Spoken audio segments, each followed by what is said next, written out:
Estimado Jufragabe, se dirige a usted la región más transparente. Lo hemos elegido por ciertas características que consideramos relevantes. Su formación en la historia, su experiencia con la lógica, su lectura de la filosofía y sobre todo, de que le gusta deshacer los dogmas y que constantemente rompe con lo establecido, hablando o escribiendo. Es por eso que entre Pascal y Locke, cimiento de México a través de los siglos, justo donde está la aventura, la preocupación y la búsqueda, pero también la narración y la razón, hemos dejado para usted una misión para responder tan solo una pregunta que quizá al momento solo usted nos pueda responder, y lo sabremos a su debido tiempo. Esperamos respuesta pronta y relato constante, sonante y minucioso de la misión que se le encarga.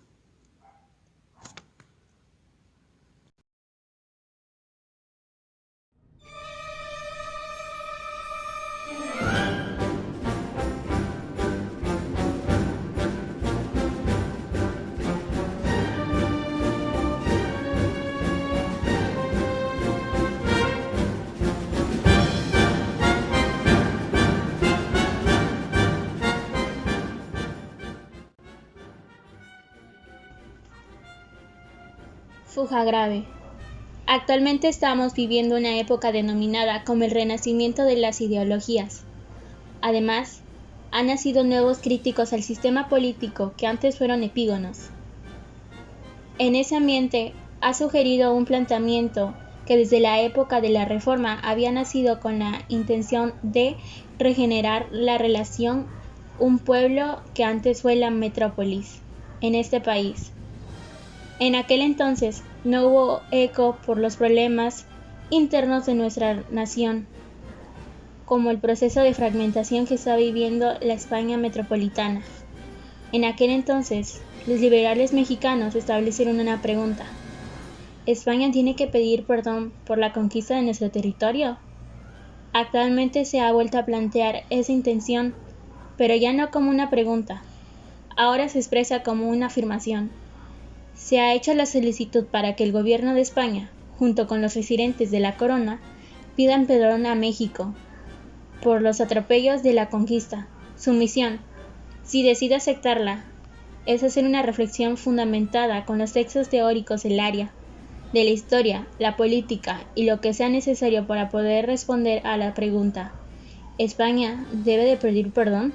Recuerde, si usted llegara a ser descubierto revisando viejas heridas ideológicas, la región más transparente negará este diálogo.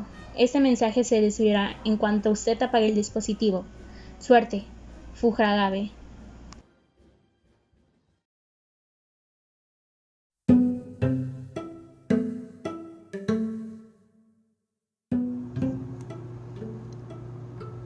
Región más transparente. El nombre que han adoptado para autodenominarse, para describirse o para que se les reconozca, tiene mucho de simbólico. Esa tarea no pienso resolverla aquí. Atenderé solo lo que se me ha planteado. Y no por un desconocimiento del símbolo de la región más transparente de Carlos Fuentes. Solo diré que es una obra que representa la descripción de un México de mediados del siglo XX que está atrapado entre el pasado y el futuro, pero que el presente los enclaustra en la eterna pregunta: ¿cómo acudir al futuro sin romper con nuestro presente? Desarrollo la tarea. ¿España debe pedir perdón a México por la conquista? A lo mejor pudiéramos extender la respuesta a otros espacios, a otras instituciones, a otros fenómenos. Pero la pregunta, desde su origen, ha sido corta. Los liberales e incluso algunos conservadores, como Lucas Alamán, como el mismo Miguel Hidalgo, no quería una ruptura con la España, sino que quería un reconocimiento de una clase social o de un pueblo. La pregunta podría extenderse más, pero para ir rompiendo con estas situaciones coartadas de la historia, es decir, bloqueadas de la historia, mis queridos amigos, partiré diciendo que la Europa que nos conquista es una Europa de consecuencias de la Reforma, de consecuencias de un reino dado a un solo hombre, Carlos V, gigantesco, allá donde el sol nunca se ocultaba.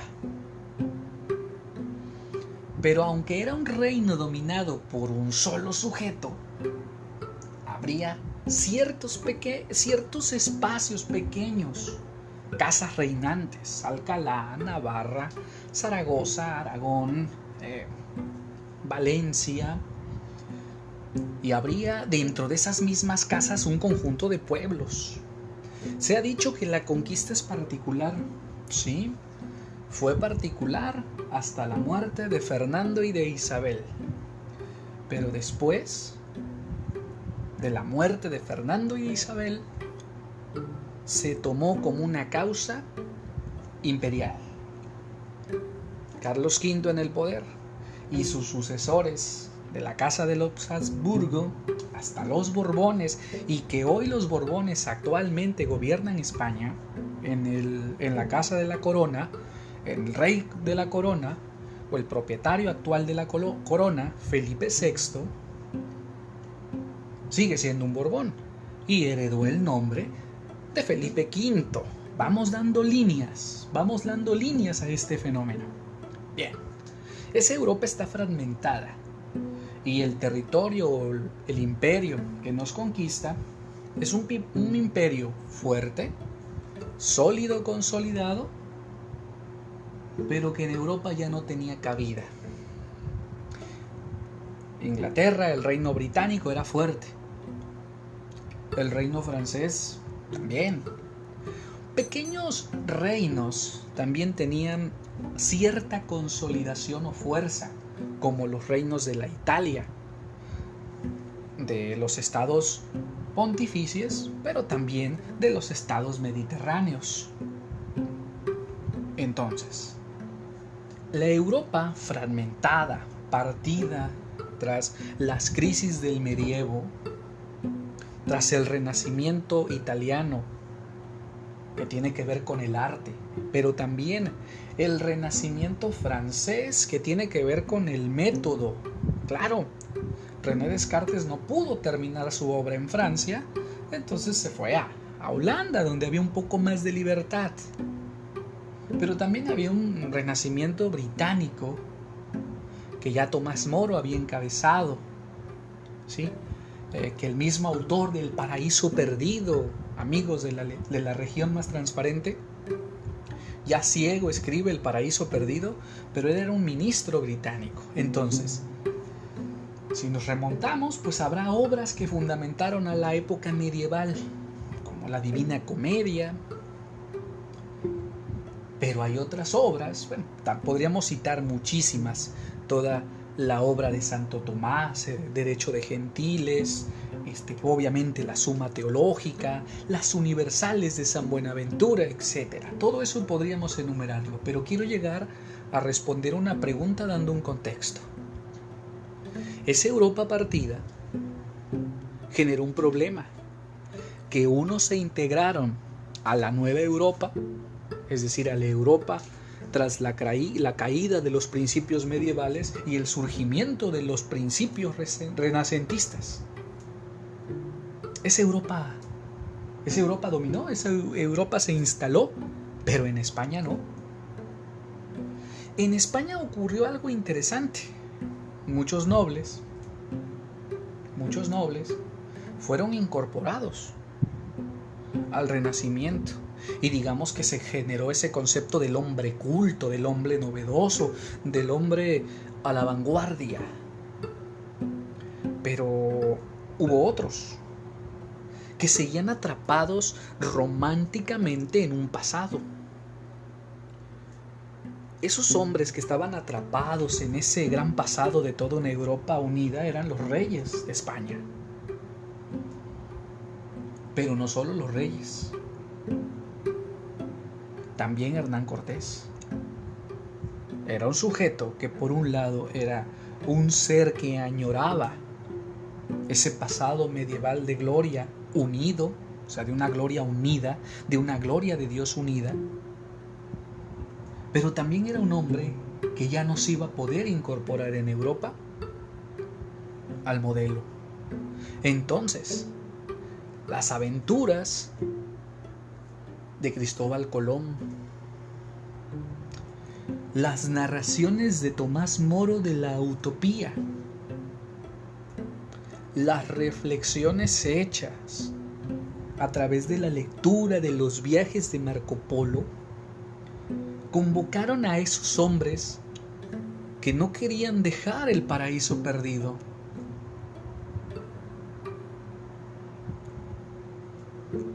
Pero que también no tenían posibilidad de un crecimiento de su apellido. Ya no se incorporarían al abolengo, como es el bachiller Cortés, el navegante Colón, Américo Vespucio, Anglería, entre otros. Estos, al no verse incorporados, no se aventaron a la nada, pero sí se aventaron con toda su ideología religiosa, política, hacia un nuevo territorio, donde se aventuraba la posibilidad de ser señores,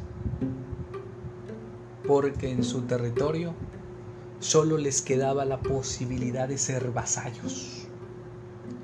Cuando estos hombres llegan a la América y se encuentran con grandes personalidades, porque México está viviendo un problema de fractura entre los grandes guerreros del México mexica. Ya los mayas estaban minorizados tanto en número como en dominio territorial hacia la zona sur de nuestro país, la zona centro de América. Nunca hubo toda una unidad continental como lo hubo en Europa. En Europa hay una historia juntos, desde antes de Cristo. Pero en América no hay una historia juntos hasta el siglo XIX. La independencia de América unió a través de la figura de Simón Bolívar, de José Martí más adelante, de Morelos, en representante de México. No hubo hasta ese momento una unidad continental. En México no hubo una unidad territorial que no fuera a través del trueque, o a través del comercio, o a través de pactos de sumisión político-militar. México, en un libro que se llama Nueva Historia Mínima de México, hay un apartado que se titula Vísperas de la Conquista. Siempre hago un paréntesis, hermanos y amigos de la región más transparente. Se estaba diciendo que México estaba en un proceso de crisis y que estaba a punto de su derrota. No, los que leen así es porque no están leyendo a profundidad. La crisis que estaba viviendo el poderío mexica era el descenso de la idea de someter a los pueblos por la vía militar y el surgimiento de un liderazgo político con formación intelectual, Moctezuma. Posteriormente, Cuauhtémoc y Cuitláhuac. Estos hombres, en especial Moctezuma, tenían una idea más política, más de acuerdo, más de cultura, más de perfección de la cultura, más del canto, más de la poesía, más de la literatura, muy cercanos quizá a lo que estaba viviendo la Europa no hispánica. Al encontrarse estos dos mundos, el mundo de Cortés, que no tiene ya cabida en Europa, porque ya no hay herencia allá, ya todo está perdido, todo se está perdiendo, se está fracturando Europa, y lo veremos en la biografía de Cortés, si la revisan a fondo, con gran lupa detectivesca, lógica, verán que la biografía de Cortés es una biografía para meditar a un hombre que solo tuvo 3 segundos de gloria, y sus 3 segundos de gloria se los dio Moctezuma cuando le manda un tributo, lo llaman así, pero le envió una cortesía, porque recuerden que Moctezuma y toda esa estirpe que he mencionado eran corteses, es decir, eran sujetos que al enemigo lo veían como un ser entero. Tan es así que se les mandaba comida, se les mandaba alivio, porque se decía no son otros, son parte de nosotros. Esa es una noción muy interesante de la guerra. En Europa la guerra es a matar, pero acá la guerra es en el día. En la noche buscamos vincular, porque el manto de la noche nos cubre a todos. Pero bueno, vamos a seguir aquí para no seguir haciendo disertaciones históricas. España sí tiene que pedir perdón, pero tiene que pedir perdón al mismo territorio español que cuando vieron la riqueza de México les desconoció todos sus derechos. Hay un proceso entre 1524 y 1535 que se llaman las visitadurías o las veedurías, o sea, sujetos que venían a ver. Pues estos sujetos vinieron a percatarse de toda la riqueza que había aquí y se la transmitieron al rey español, al rey Habsburgo. Y lo primero que hicieron fue anular las capitulaciones de Santa Fe y por ende desconocer a Cortés con su nombramiento de representante del rey en los territorios conquistados o encontrados. España debe pedir perdón porque no solo despojó a un ciudadano de ellos, sino que desprendió a una cultura de un proceso civilizatorio, porque Moctezuma, y si podemos, no quiero hacer una cita, queridos amigos de la región más transparente, no quiero hacer una cita de hombre por hombre de los que dominaban la Huasteca, tanto la potosina, veracruzana, Puebla, hoy en día, ¿no? O de mismo Veracruz. Cada quien tenía su señorío. Estos señores se estaban incorporando a un proceso de aculturación propia. Es decir, entre todos estaban haciendo un consenso.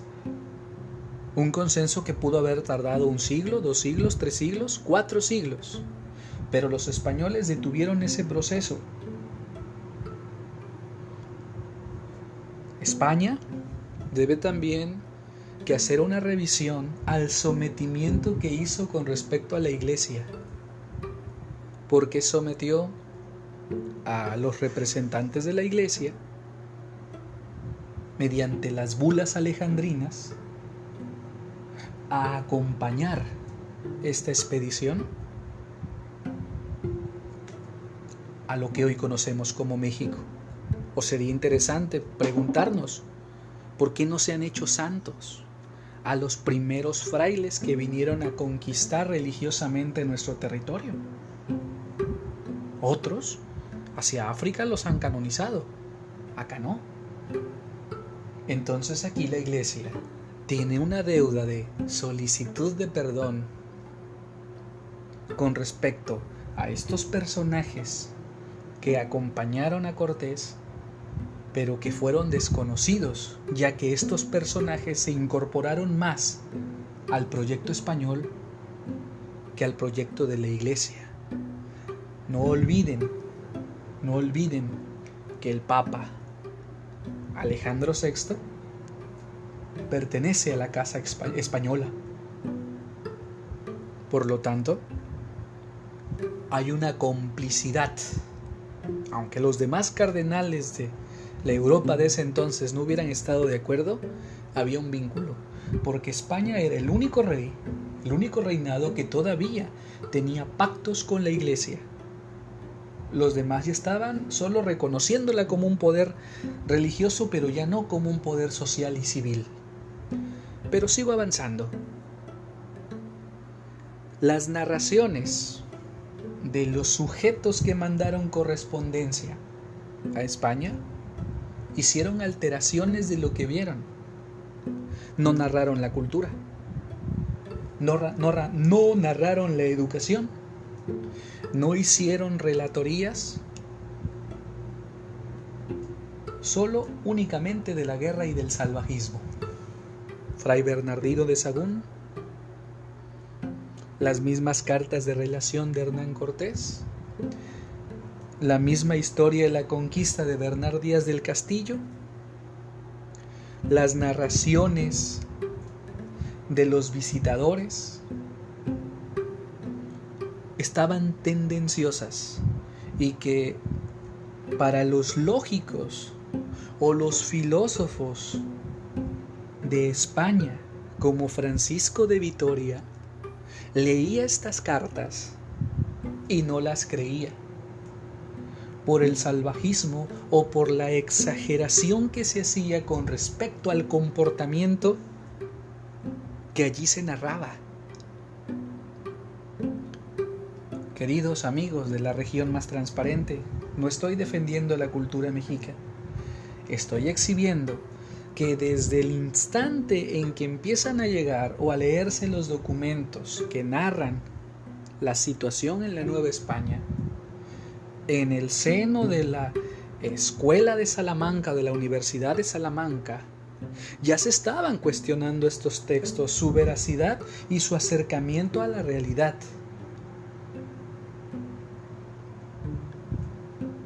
España, en ese sentido, tiene que solicitar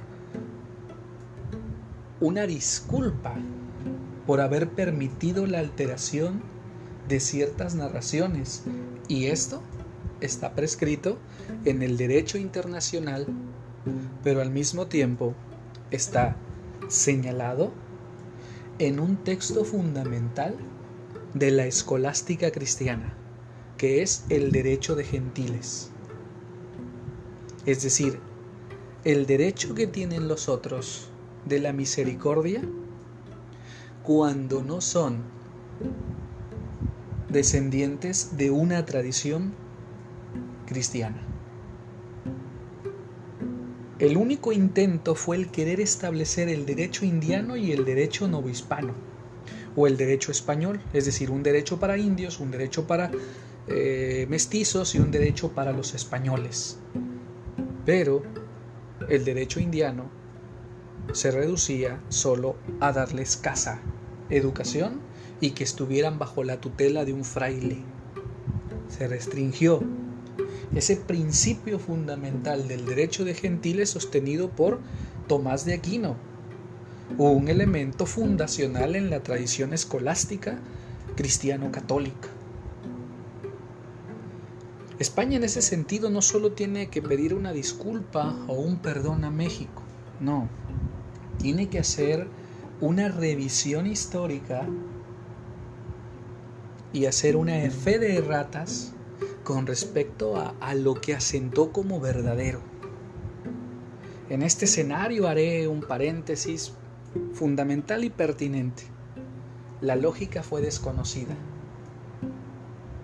porque esos enunciados universales, esos juicios categóricos, esos juicios de pertinencia por cualidad o por origen, fueron anulados. Bueno, de origen no, porque eso sería con Kant, pero el asunto es que esto se siguió sosteniendo y España no hizo una retractación hasta siglos después.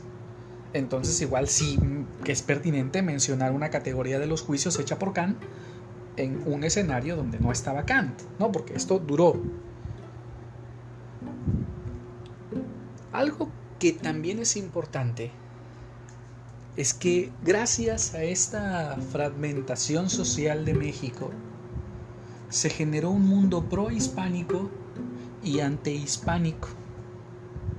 Ese grupo antihispánico eran los criollos, ese grupo prohispánico eran los peninsulares. Y aquí es donde inicio la parte de la respuesta de citar un conjunto de autores que nos permitirán repensar todo esto. Francisco de Vitoria, Francisco Javier Alegre, Fray Bartolomé de las Casas, Francisco Javier Clavijero.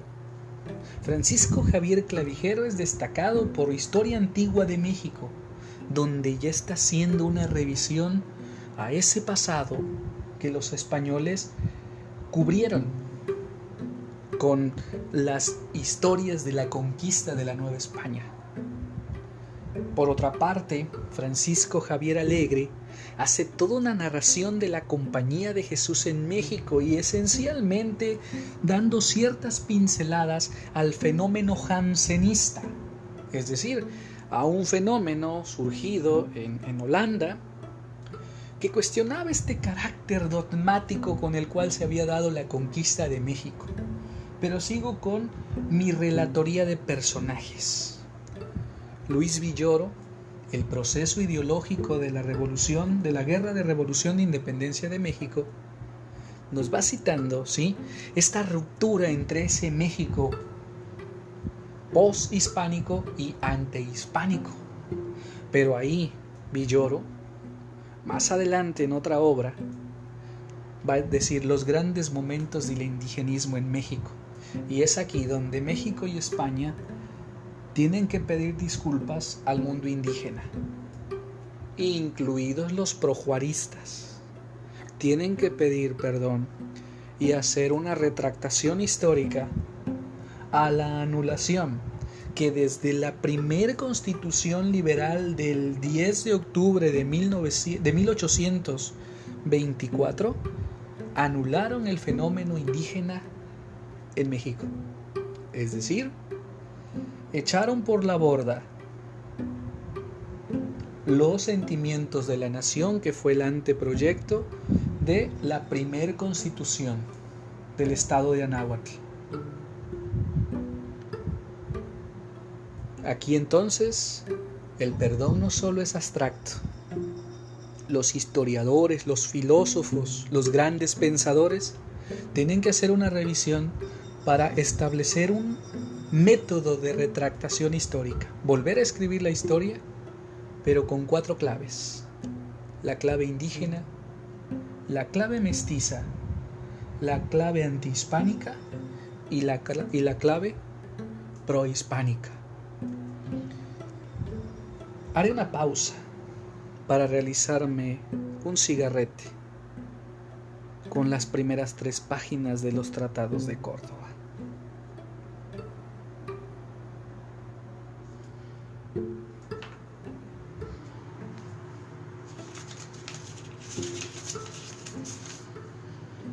Estos Tratados de Córdoba, donde se declara que son el primer documento legal de México independiente, tienen un detalle. En sus primeros artículos no están buscando la independencia, están buscando en España, en Europa, alguien que tenga la amabilidad de venir a gobernarnos. Y como nadie quería esta patria de la región más transparente, no quedó otra opción que erguir primer emperador de México a Aramburu, o como ustedes lo conocen, Iturbide. Aquella gente tenía largos apellidos. Bien, al revisar los Tratados de Córdoba y al ver la Carta de Madrid, seguimos teniendo en México un elemento prohispánico. Entonces esta historia sigue siendo vigente en tanto aparecen esos fantasmas de lo anti y lo pro. México intentó en 1939 disminuir el antihispanismo, dando cabida a los republicanos. Pero España ha aceptado históricamente un conservadurismo que sostuvo Franco, y que todavía hay algunos representantes de la Falange o de la Fers de la Homs, sí, descendientes de este gran proyecto de José Sanjurjo, huyendo a Portugal, siguen sosteniendo esos principios franquistas, de la mano de Santa Teresa, la mano incorrupta de Dios. Siguen sosteniendo ese siglo de oro español y siguen sosteniendo el estandarte de la conquista y el sometimiento de México en la conquista. Este problema no es de los españoles, es de la clase política española. Es de un fenómeno pro-político religioso conservador. No es un problema de los españoles. Pero sí es un problema de los mexicanos, en tanto como patria no han realizado un proceso de revisión histórica al que yo le llamo retractación histórica de los acontecimientos. Deseo ir concluyendo la misión que me mandaron. México en el siglo XX tiene 5 personajes fundamentales que intentan hacer esta retractación o esta revisión. Uranga, Bonfil Batalla, Samuel Ramos, y hay un personaje que hay que revisarlo, aunque no es del siglo XX, pero fue retomado por estos 3. Alexander von Humboldt. Continúo con, dije 5, he dicho 3, cité a Alexander von Humboldt, me faltan 2, obviamente. Por supuesto, hay una línea conservadora prohispánica en Vasconcelos. Pero esa línea prohispánica tiene que ver con ese vínculo cultural a España, no el sometimiento político que algunos todavía suponen. El 5.º sujeto que ha hecho todo un proceso de revisión es Leopoldo Sea. Y junto con ellos hacer un proyecto de desencadenamiento teórico, hasta caer a personajes como la revisión que hace Octavio Paz, no solo en El laberinto y la soledad, que es un conjunto de ensayos, sino en Vuelta al laberinto, y una obra generosa y preciosa, porque nos sintetiza todo el trabajo bibliográfico e ideológico en la obra de La jaula de la melancolía de Roger Bartra. La historia de México a 500 años de aquel 21 de agosto que ya ha ocurrido a la fecha de hoy, pero también a más de 500 años de esa desaparición de la posibilidad de un mundo mexica civilizado al estilo occidental sin estar en Occidente. Esto implica que las nociones epistemológicas, políticas, no son precisas a un territorio, pero sí son precisas a un distinto tiempo. La occidentalización, es decir, el reconocimiento del cristianismo, el reconocimiento del progreso, el reconocimiento del Estado-nación, el reconocimiento del individuo y el reconocimiento de la ley fue forzoso. México pudo haber llegado allí, quizá de la mano de los güeyes tlatoanis que hubiesen sustituido a Moctezuma, o de los distintos caciques. Hoy decimos caciques, imaginamos a un sujeto violento, pero habrá que revisar esos mismos textos de Alfredo López Austin sobre la figura que tenían realmente los caciques populares y que no son como los ha contado España. Pero también es cierto que tampoco los españoles son como nos los han contado los antihispánicos. Occidente siempre ha seguido los conceptos imperialistas de Alejandro Magno con respecto a la violencia militar, pero no permitieron un desarrollo cultural como Alejandro Magno sí lo permitió en Antioquía, o en la misma Grecia, o por ejemplo en la zona de Bizancio, hoy conocido como la Gran Turquía.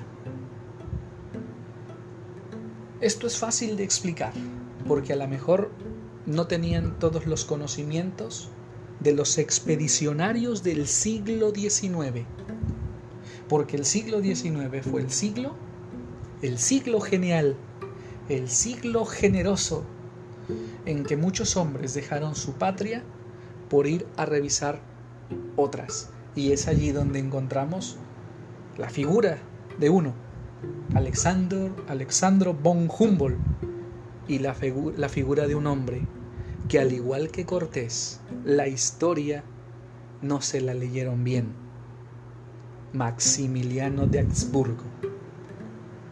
España,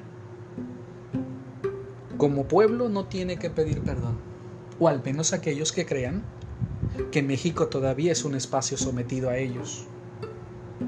Tienen que pedir perdón o retractación de la historia los políticos y quienes crean que México aún es colonia.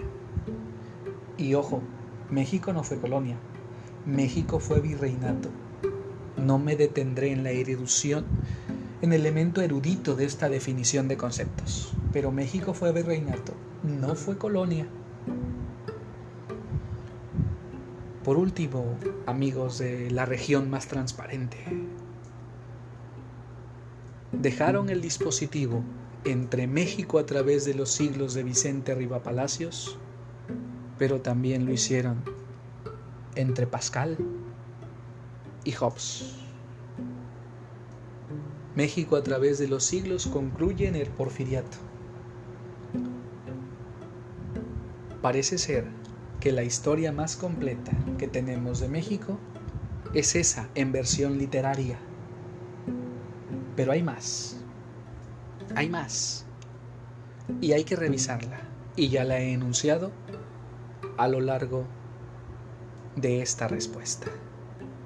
Qué Pascal, Hobbes, Leibniz, Berkeley nos ayuden a seguir interpretando nuestra historia.